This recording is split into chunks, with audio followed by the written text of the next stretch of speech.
Hey guys, welcome back to my YouTube channel. If you don't know who I am, I'm Monty, and I like to do art stuff, especially reviews, especially paint marker reviews, which is what I'm doing today.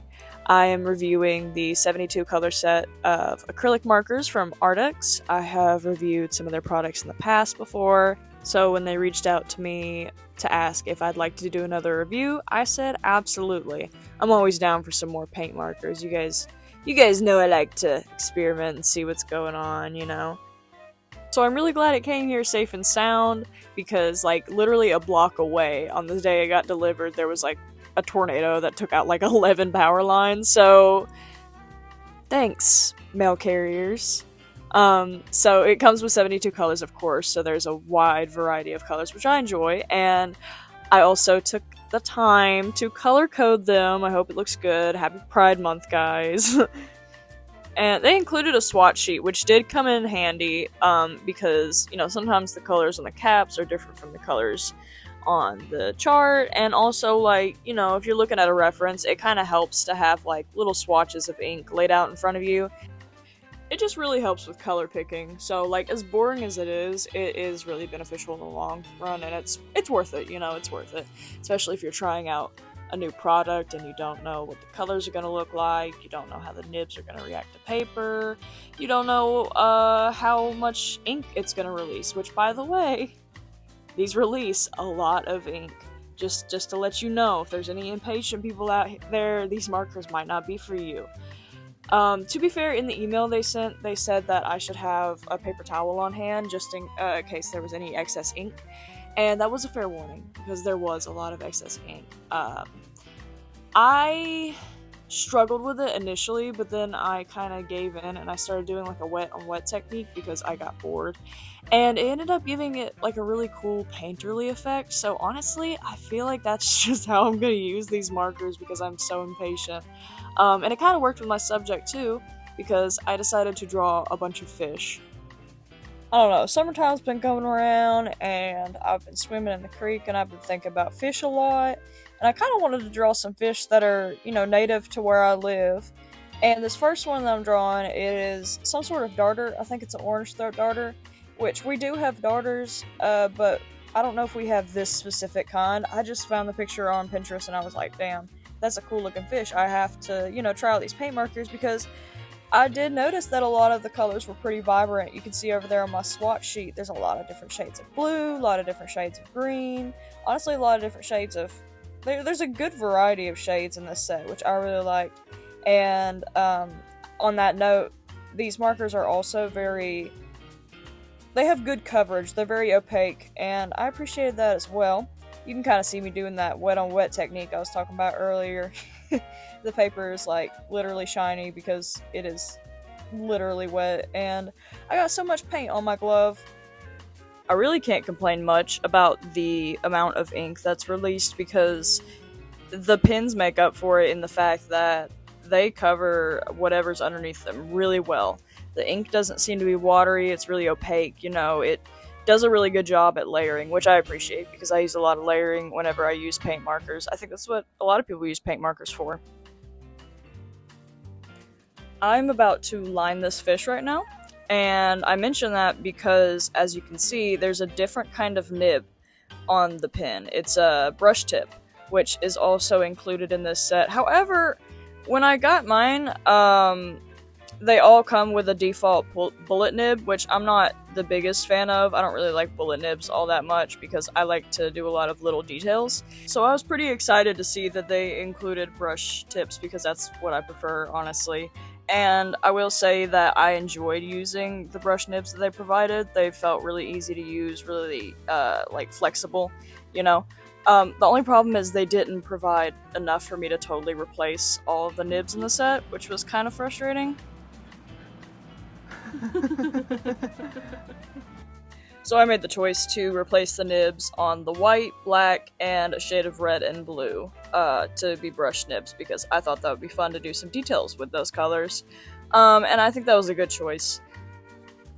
Also, to be fair, I'm sure that you could buy some more nibs from their website. I just am not gonna do that because I don't like spending money.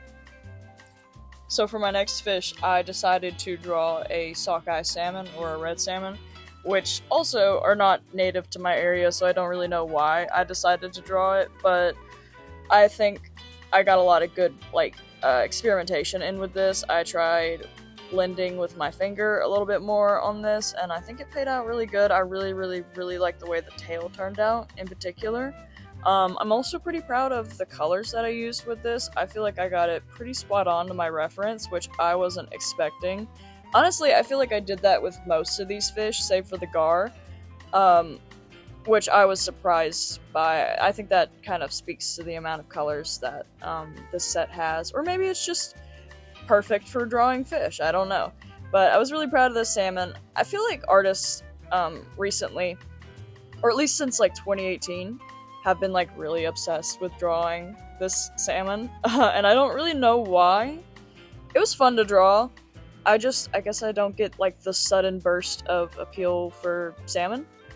They're cool fish. I don't know why all of the sudden they're everywhere. I like them though, and I had a lot of fun drawing this one, and I had a lot of fun using the different blending techniques that I used, and I think it turned out pretty cute.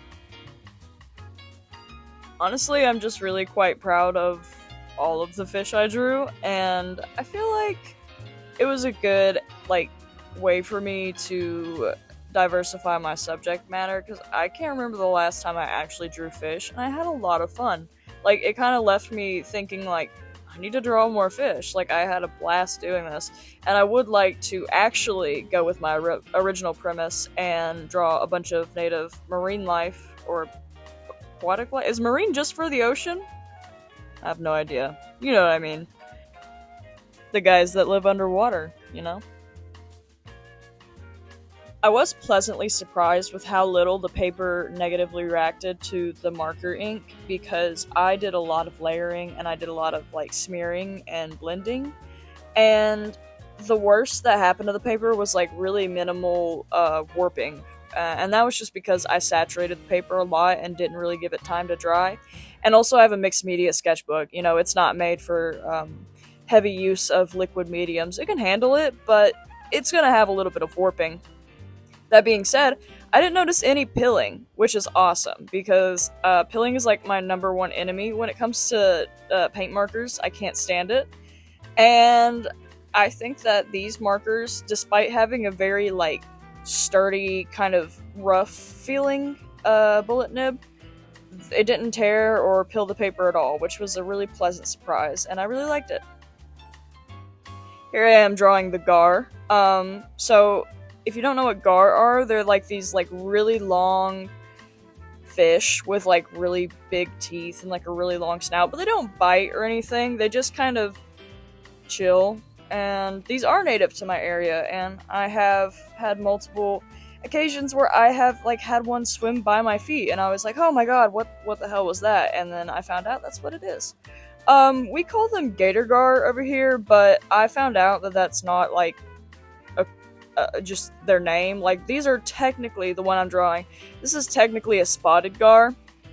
Gator gars are a thing, but they're much bigger and they have different color patterns. But we just call them all gator gars over here, I guess because it sounds cool.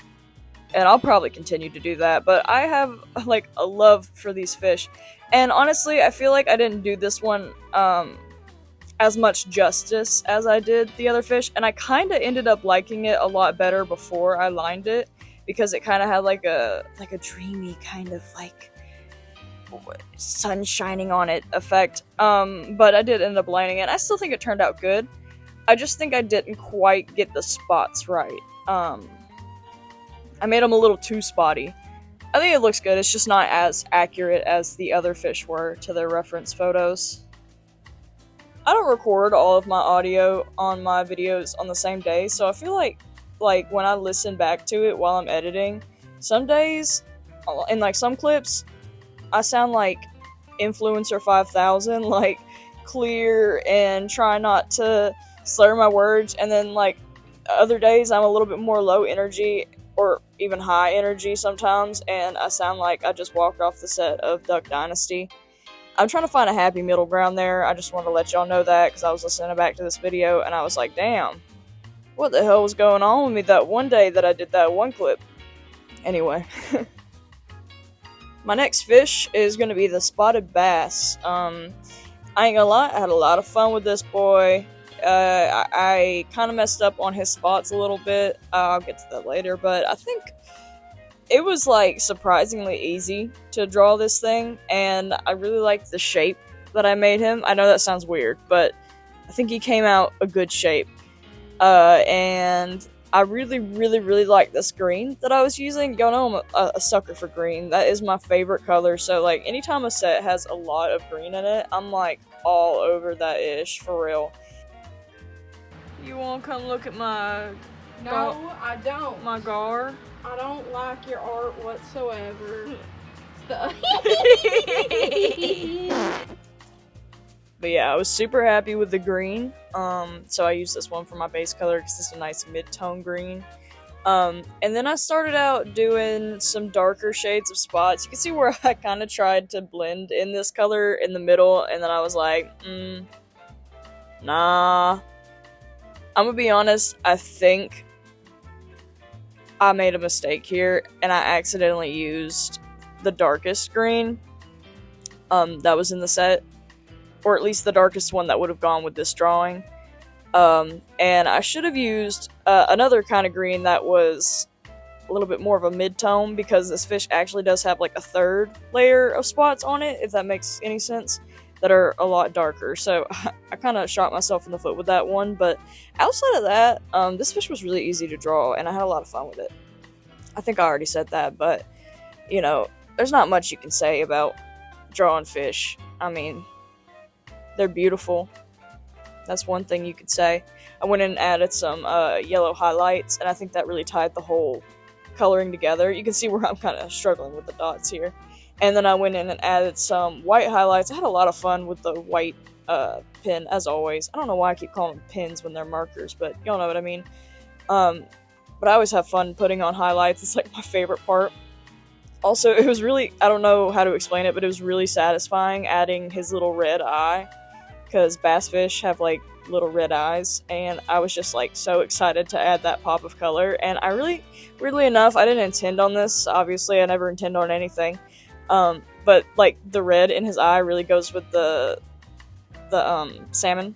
And I feel like even though this is like pretty much a totally random assortment of fish, I think they all went really good together color-wise, and I'm happy that I chose them, because I had fun with all of them, and they all came out great, and I wouldn't mind having these as stickers.